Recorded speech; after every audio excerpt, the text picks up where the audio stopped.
Friends, आज हम discuss करेंगे the nowhere man written by Kamala Markandaya. Kamala Markandaya एक ब्रिटिश इंडियन नॉवलिस्ट और जर्नलिस्ट थी और आज हम डिस्कस करने वाले हैं द नोवेयर मैन। ये इनका 7th नॉवल है और उनका सबसे फेवरेट नॉवल भी था। जितना भी उन्होंने राइटिंग किया उसमें का ये उनका वन ऑफ द फेवरेट्स था। 1972 में पब्लिश हुआ ये नॉवल इंग्लिश लैंग्वेज में लिखा गया था। इसमें की जो थीम्स है वो है रेशिज्म, जनरेशनल प्रॉब्लम्स। और ये नॉवल जो है वो फोकस करता है एक इंसान की कहानी पर जो कि इंडियन मैन है, जो कि इंग्लैंड में सेटल डाउन हो जाता है in the mid 20th century. अब इस स्टोरी में का जो हमारा प्रोटैगनिस्ट है उसका नाम है श्रीनिवास। वो लंदन में रहता है और डिकेड से वो उसकी फैमिली के साथ में जो वो लंदन में ही सेटल डाउन हो चुका है। वो एक सक्सेसफुल बिजनेसमैन है और वो एक ब्राह्मण फैमिली को बिलोंग करता है और वो एक स्कॉलर बंदा है, मेरिटोरियस है।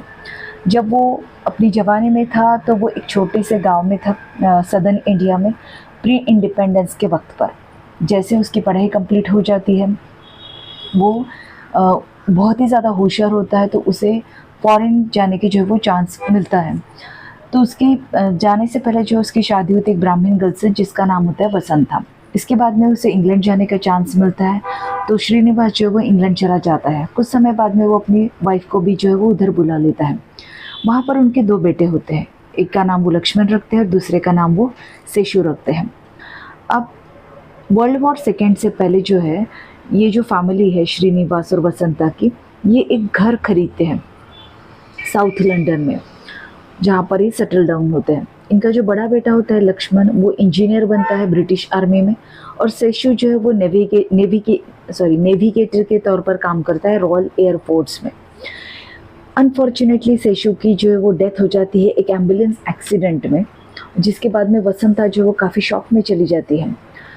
इधर लक्ष्मण जो है वो एक पैट नाम की जो कि इंग्लिश गर्ल होती है जो कि प्लायमाउथ में रहती है, उससे शादी कर लेता है। इसके बाद में वो अपने इन लॉज के साथ में रहने के लिए चला जाता है और अपनी वाइफ और अपने बच्चे को वो कभी भी अपने माँ बाप से, मतलब श्रीनिवास और वसंता से मिलने के लिए नहीं लाता है। तो वसंता जो है उसको ये दूसरा शौक होता है। पहला तो दूसरा बेटा तो एक्सीडेंट में चला जाता है, दूसरा बेटा इस तरीके से उनसे डिटैच्ड हो जाता है। वसंता को जो है वो कुछ समय बाद में ट्यूबरक्यूलोसिस होता है और वो उसकी डेथ हो जाती है कुछ समय बाद में। इधर श्रीनिवास जो है वो पूरी इसकी फैमिली जो जिस तरीके से डिस्टर्ब हो जाती है उसकी वजह से उसका बिजनेस भी जो है वो ह्यूज लॉस में चला जाता है। श्रीनिवास जो बहुत ज़्यादा डेस्परेट हो जाता है, वीक हो जाता है, कंफ्यूज हो जाता है। उसे समझ में ही नहीं आता है कि वो अब इस फॉरेन लैंड पर करे क्या, क्योंकि उसके आसपास उसका अपना कोई नहीं है। वो अक्सर इंडिया जाने की सोचता है लेकिन ये कभी हो नहीं पाता। इसी बीच में उसकी मुलाकात होती है एक एल्डरली लेडी से जिसका नाम होता है मिसेस पिकरिंग। दोनों के बीच में जो वो अच्छी खासी फ्रेंडशिप हो जाती है। एक्चुअली वो मिसेस पिकरिंग भी अकेली होती है, हेल्पलेस होती है, तो दोनों अच्छे दोस्त बन जाते हैं और कुछ समय बाद में दोनों साथ में भी रहने लगते हैं एज अ हस्बैंड वाइफ। जब लक्ष्मण को ये पता चलता है कि उसके पिताजी जो मिसेस पिकरिंग के साथ में मतलब लिव इन रिलेशनशिप में रह रहे हैं, तो वो बहुत ज़्यादा गुस्सा होता है। जब एक दिन वो अपने पिताजी से मिलने आता है तो वो देखता है कि उसके पिताजी को जो वो लेप्रेसी हो गया है और मिसेस पिकरिंग जो है वो उसका बहुत ज़्यादा ध्यान रख रही है। इसके बाद में श्रीनिवास जो है वो एक पीसफुल लाइफ जी रहा होता है। इकोनॉमिकली उसे मिसेस पिकरिंग से बहुत ज़्यादा सपोर्ट मिलता है, लेकिन ये देखकर उसका जो एक नेबर होता है जो कि बहुत ही ज़्यादा गुस्से से भरा होता है श्रीनिवास के लिए, उसका नाम होता है फ्रेड फ्लेचर। वो उसको बहुत ज़्यादा हैरास करना शुरू कर देता है, उसे टीज करता है, मरे हुए चूहे लाकर उसके दरवाजे पर डाल देता है। एक बार तो वो टार श्रीनिवास के चेहरे पर, उसकी पूरी बॉडी पर फेंक देता है। तो फ्लेचर्स के जो कंपेनियंस होते हैं, दोस्त होते हैं, वो भी जो है वो इसको श्रीनिवास को इसी तरीके से टॉर्चर करते हैं और कहते हैं कि तुम ये एरिया छोड़कर यहाँ से चले जाओ। अब ये जो सारे इंसिडेंट्स हैं ये बताते हैं कि वहाँ पर रेशिज्म कितना ज़्यादा चलता है वेस्टर्न लोगों की तरफ से ईस्टर्न लोगों के लिए। तो ये श्रीनिवास जो है वो इल्ट्रीट किया जाता है, बहुत ज़्यादा टॉर्चर किया जाता है for no reason, just because he belongs to some other country. उसे इस तरीके से ट्रीट किया जाता है।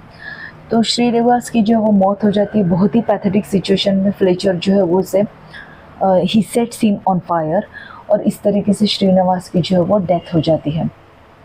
तो ये था नॉवल द नोवेयर मैन। अब इस स्टोरी को सुनने के बाद में आप ये समझ सकते हो कि why the title is given as the nowhere man because the man here इस टाइटल में the man जो है वो श्रीनिवास है. He belongs to nowhere, not to his own place India, nor to the alien land where he has settled down for decades.